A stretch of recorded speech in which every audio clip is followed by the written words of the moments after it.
Gotta love the mornings, right? It's morning mindset calls. You gotta love the mornings. How often do I talk to y'all about, hey, your morning routine? Can we flood our mind with gratitude? Can we create these habits that assist us in getting to the life that we want and experiencing the emotions that we want? It starts in the morning. Starts in the morning. Starts with, hey, what's the first thoughts? Do I have a routine? Do I have the first 20 minutes to myself? Do I have the first 30 minutes to myself? Can I get 10 minutes to myself? Can I wake up before the family wakes up and just get a little time to myself, get a little time in devotion, get a little time in prayer, get a little time in exercise, get a little time in meditation, get a little time in journaling, get a little time to drink water or to see the sun or to read a book or right? Do you have something that starts your day off properly? Or do we start it off however it happens? Wake up a little bit late, we start rushing. Wake up because of the alarm, wake up because of this. No, we got to go there. Or are we knowing how important our morning is? Right. A couple things you could take from that Steve Harvey video, right? A couple things I kind of took from it. Number one, right? God's preparing you for something that you don't even know. Right. Imagine this guy having the conversation, having these talks at 21, and Steve Harvey being in a mindset at age 21 of like, I'm not a morning person. How many people say that to themselves about themselves? Remember, self-talk. We tell ourselves what we are. I'm not a morning person. I don't like waking up in the morning. I don't like doing this. And God had to place somebody in his life to be like, hey, you need to rid yourself of that mindset. You need to rid yourself of this mindset of, I don't want to wake up. Mornings are great, right? He had to get his perspective changed, his thinking changed, and so his life could change.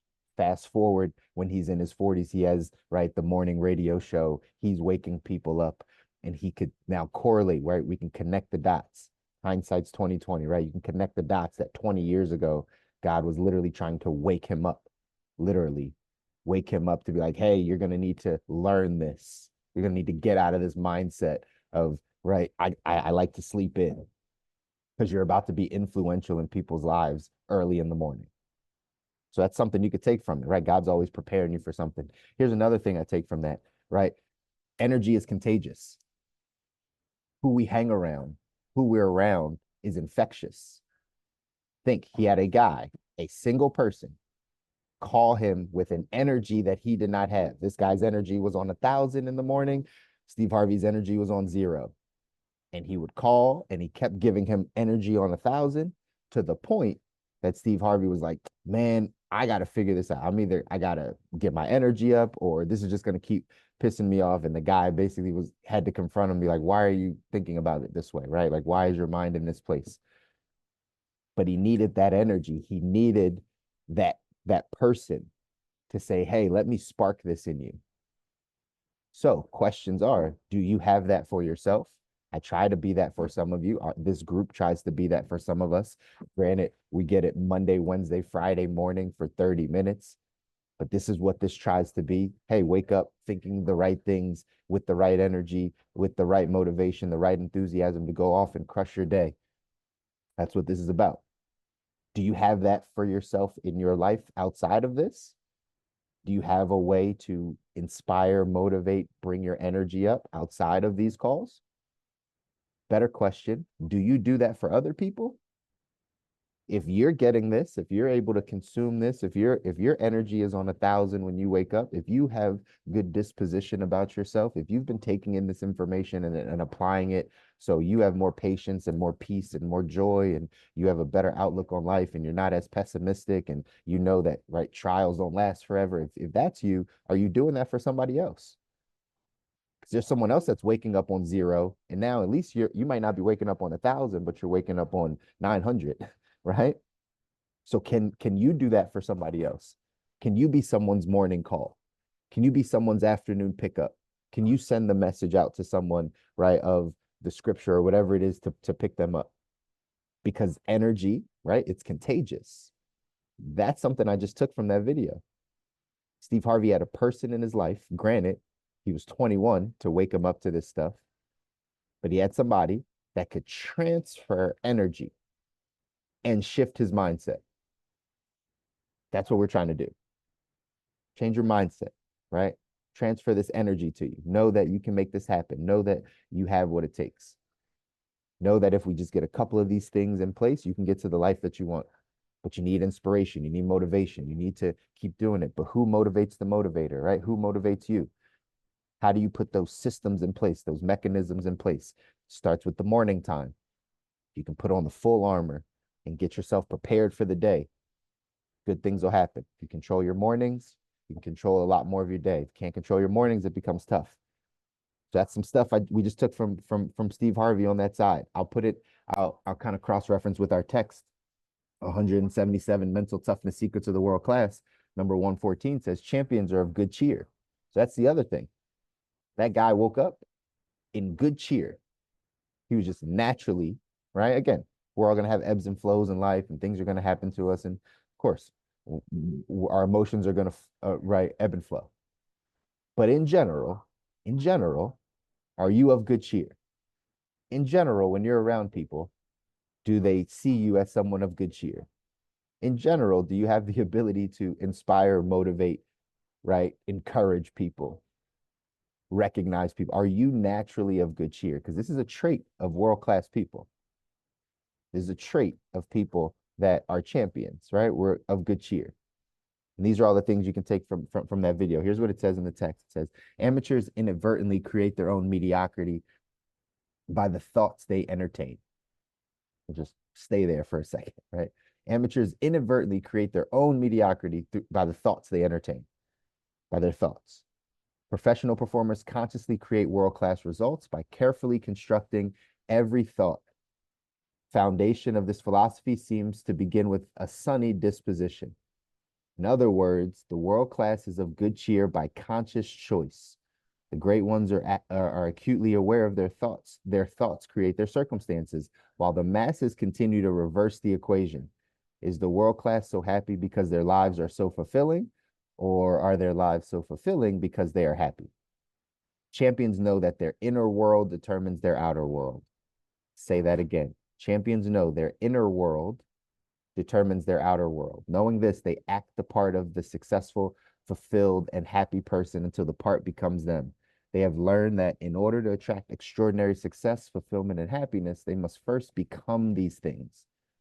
The great ones have a saying about this: whatever you are looking for is looking for you. It's a well-known law of the universe that like attracts like, success breeds success, and happiness manifests happiness. While the middle class waits to win the lottery, graduate from school, to get a job, or any number of things before they decide to be happy, they attract their feelings of longing and lack. This doesn't occur by accident. We don't attract what we want. We attract what we are. This is why the world class chooses to be of good cheer. We don't attract what we want. You attract what you are. Such an important saying, y'all. You got to know it. We don't attract what we want. We attract what we are, who we are. What you're looking for is looking for you. If you're looking for reasons the business will not work, those are looking for you. If you're looking for reasons why you're not going to become financially independent, those reasons are looking for you.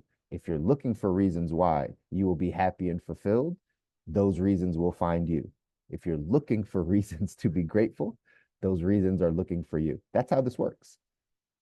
Your inner world creates your outer world. So again, back to the Steve Harvey video. Do you really think that guy woke up super fired up and excited every day, 365 at 5 a.m.? You think that was always his disposition? You think he always was that happy and excited? Most likely not. You guys know that. Most likely not. But what did he probably do? He made a conscious choice that when I wake up in the morning, this is how I'm going to be. Regardless of how I feel, regardless of what happened last night, regardless of what I have to do today, I make a conscious choice to say, I will be of good cheer in the morning.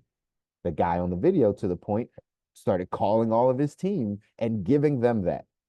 That became his thing, apparently. But the point is, that was a choice. That was a choice he made. That wasn't just like, oh, he's just the happiest guy in the world and that's what he does. No, he was a businessman, right? That was a choice that he consciously made, that every morning I'm going to wake up and say, today is a great day. I'm going to inspire some other people to believe that today is a great day also. That is a mindset. That is choices that they made. So that's the choice we have to make. We have to make the choice to know that our inner world creates our outer world. So we can choose what we want to feel. We can choose how we want to be. We can choose to be of good cheer. We can choose any of these things. We can choose to be happy and fulfilled. It's not an external game, it's an internal game. So you have to start thinking about these types of things, since like attracts like, since happiness manifests happiness, since these are the things that happen, you have to start to embody these things. You have to be of good cheer. If you want to see the cheer around you, you want to see the happiness around you, you want to see, right, the fulfillment and the laughter and all the stuff around you, you have to become that first. You have to practice this. You have to, right? And again, you know what helps? Get around people that are of good cheer. Don't get around people that are constantly complaining. Again, we all have problems. We all have situations we go through, but who has your ear, right? Like, who are you listening to that even if they're complaining or they're down or they're worried or whatever it is, are they feeding you that? Or are you around the people that are constantly of good cheer? It doesn't mean that they, right, push all their problems down, or right, that they, aren't emotionally intelligent. It just means that they operate out of a place of good cheer. They operate out of a place of optimism. They operate out of a place of happiness and fulfillment and love and abundance instead of lack, instead of longing, instead of what they don't have, instead of the downsides. What, who are the people that you're around? Who has your ear? And are they of good cheer? Because if they are, it's infectious. If you get around, again, the old saying, you're the average of the five people you spend the most time with.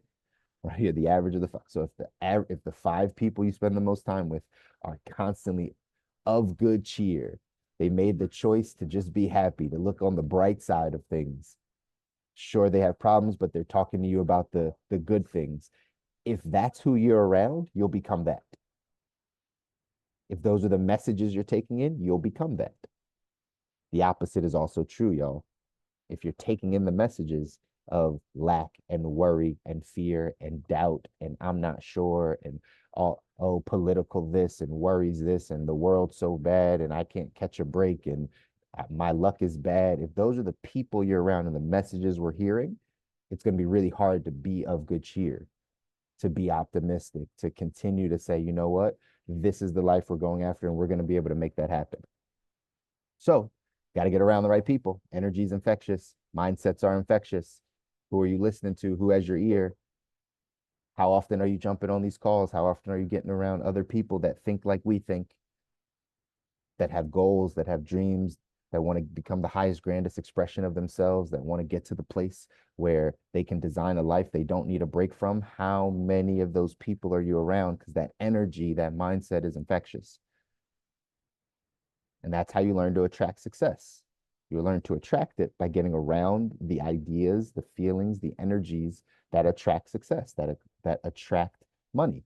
Real simple, right? If you're the average of the five people you spend time with, and everyone around you, all of your best, closest friends make over $250,000 a year. Your best, closest friends, people that you text the most, people that you're on the phone with the most, people that you go out and see the most, they all make $250,000 or more. And right now, currently, you make less than that. If you hang out with them long enough, if you are uncomfortable enough, because that's the thing. In this situation, like that would make you uncomfortable. It would make you uncomfortable to hang out with your rich friends and you make $50,000 a year. There's probably going to be some things you can't do. There's probably going to be some restaurants that maybe you can't go to or it's not in the budget, but they're still your best friends. Eventually, you'll make more money. It's just the way it goes. They'll pull you up. If they are actually your friends, the people that you hang out with, you spend time with, and they make substantially more money than you, by you hanging out with them, just by the association, you will naturally make more money. It's the way it goes. If you are super obese and you hang out with five people that are all fitness gurus, and again, they're your associations, you call them, you text them, you talk to them more than you talk to your family, you hang out with them, you're around them, you will become fit. It's just the way it goes. It's the laws of how this works. You will attract what you're around. You're the average of the five people you spend time with. So if you want to increase your happiness, If you want to increase your level of cheer, you want to increase your fulfillment, sure, starts with you. It's an inner world, but I would challenge you to get around some people that are already there, that are already of good cheer, that already have faith, that already speak well, that already, right, are embodying these things. And if you can find three, four, five of them and they become your main associations, not just like I know a person, I've talked to him, I talk to him once every 3 months. He's a really happy guy. No, I mean, like these are the people that you add into your life that you talk to more than you talk to your family or more than you talk to your coworker. Those people that will rub off on you. It'll be contagious. You'll get to every place that you want to go, but you got to know that's how it works. It's an inner game. And then you got to surround yourself with the people that embody those things and it'll all rub off. That's the message, y'all. Here's what it says from Bill Gove. It says, if you want to live a long, healthy, and prosperous life, make a commitment to yourself to always be of good cheer. It will affect everything and everyone around you. Always be of good cheer. It'll affect everything and everyone around you. The action step for today says, make the decision every morning to have a sunny disposition. Make the decision every morning to have a sunny disposition, no matter what's happening. And then it says, watch carefully and study how many others you attract with the same good cheer. Just what we saw with Steve Harvey, right? A guy called him, made him change the way he was thinking about his mornings, made him change the way he was thinking about himself. All of a sudden, right? 20 years later, right? It's not all of a sudden, 20 plus years later, probably, right? He's in a position, Steve Harvey's in a position to learn that lesson and actually apply it in his life through a morning radio show. We all are doing the same thing. You're all doing the same thing. You don't know what God's calling you for. You don't know what he's preparing you for, but you got to unlearn and relearn some of the new things that you're going to need to get you to the life you want. That's how this works, right? And so I'm always encourage y'all to continue to do it, continue to do the work. People are counting on you. People are counting on you. Your family is counting on you. You don't know this yet, but down the line, someone's going to be depending on you to get this information, to apply it, to get yourself emotionally good, financially good, spiritually good, right? You guys are preparing yourself for those things. Veronica, you want the link? Let me see if I still got it up. Yes, I do. Yeah, I dropped the link in the chat down here for you for that video. If you guys want to take a look at it again. But again, let's go out and be great. It's Wednesday. Today's the last day of July. Tomorrow is August 1st. We've made it through another month. We're getting through another month, about to start a brand new month where we get to, again, start over again, continue to push for our goals and dreams, set new goals, set new visions for ourselves, and we can go off and make it happen. All right. So I love you guys. Enjoy your Wednesday. We'll see you back again on Friday. Take care.